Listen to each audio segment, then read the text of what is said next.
Hello, everyone.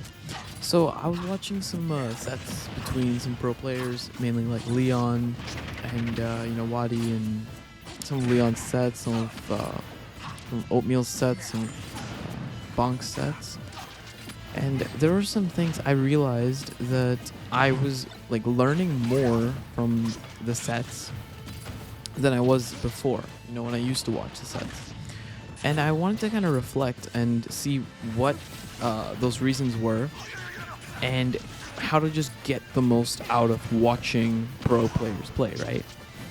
So, one of the biggest things that I noticed that I used to never do, but now I've started doing this when I'm watching them, is I've recognized that pro players make mistakes. Not everything they do has a purpose to it.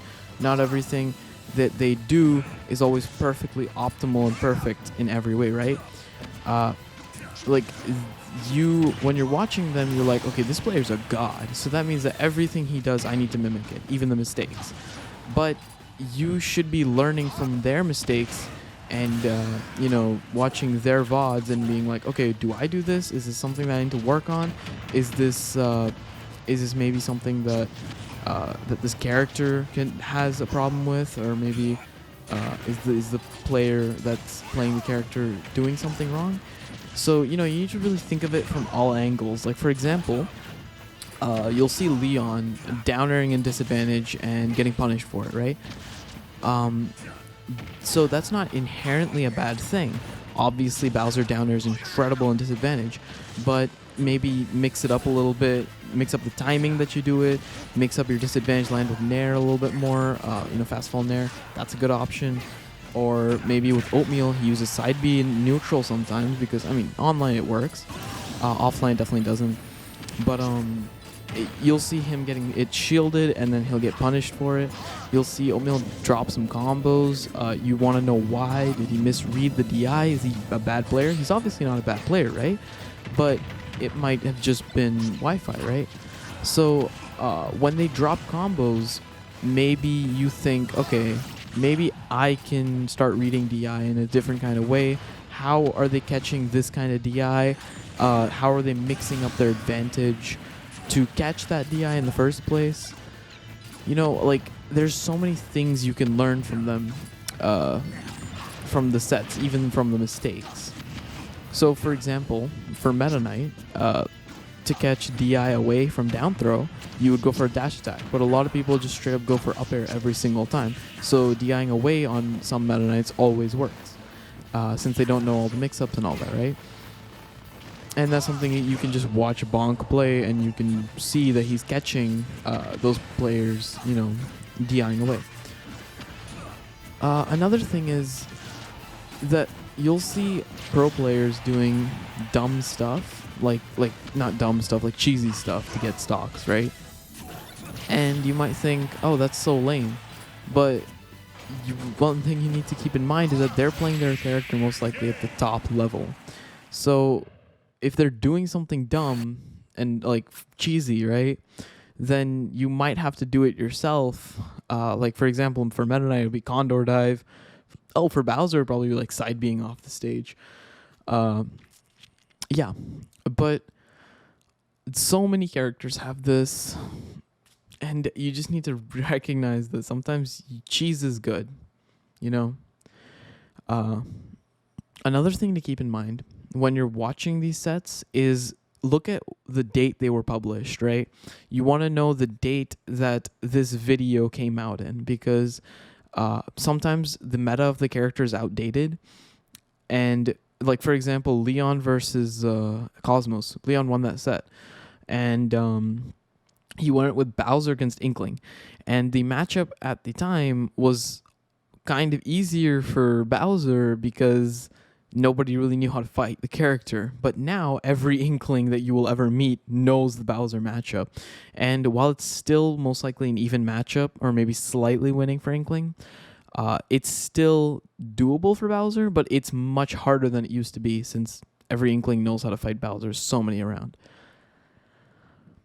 There's just a lot of things to keep in mind when watching these sets, and you need to absorb as much information as you can. So there's one tip that maybe it's just me, but it I feel like it stretches out to a lot of people. It's an ego. So your ego, do not let your ego distract you from the fact that you can learn from these people. These players are more than likely better than you at playing this character. They're better than you as a player, and you need to learn as much as you can so that you can top them. You need to learn from these people who are playing this character, this game at the top level, so that you can improve as a player.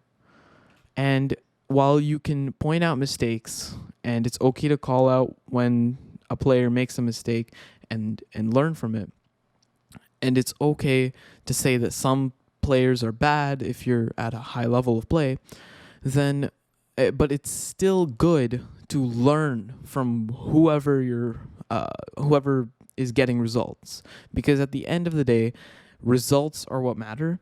And I mean, obviously, like in the wise words of Samsora, online is fake. But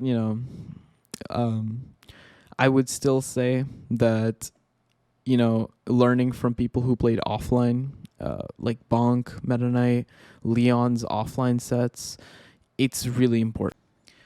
And finally, it's okay to acknowledge that another player is good.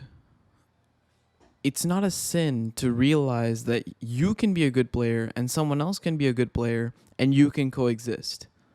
Just because you're calling someone good does not belittle you as a player. And if you have confidence in the fact that you are a good player, then you shouldn't have a problem calling other people good players. Like, you'll never hear a pro, well, most pros, you'll hardly hear a pro say that MKLeo is a bad player. Because MKLeo is hands down the best player in the world, right? So, like, it's something that just will help your mentality grow, and you as a person, you'll grow by just admitting that someone else can be a good player and they have something to teach you. That's how growth happens. So please don't have an ego. Please just work hard, and I guarantee you will get results eventually if you just keep at it, and keep a strong mentality. Don't feel discouraged seeing how good these top players are. Don't think that you'll never get up there, because you will, because you can. You have the capability to do it, and I think that anybody can get really good at this game. The learning curve is not that big. Like you could start playing and start learning the combos that they're doing, start learning the neutral that they're doing, and match it if you try hard enough. And I think you could. I think anyone could. You just need to put in the time. You need to put in the idea. You need to have a good mentality, and you need to know what you're thinking and doing. So just don't feel discouraged if you see someone who's better than you. You should see it as an opportunity. You should feel inspired. Always, every time you see someone who's better than you, what I like to do is I just learn anything I can from them. I learn everything that they can teach me, and then I move on to the next person. I've probably gone through like 10 teachers, and they've all taught me ridiculously unique things about this game that I would never have learned from just one of them. So try to just look for people in the community. Maybe if you want to talk to me, if you want to join some servers, some Discord servers, and talk to the good players, never be afraid to DM a good player. There's no harm in asking. So, that's something to take away as well.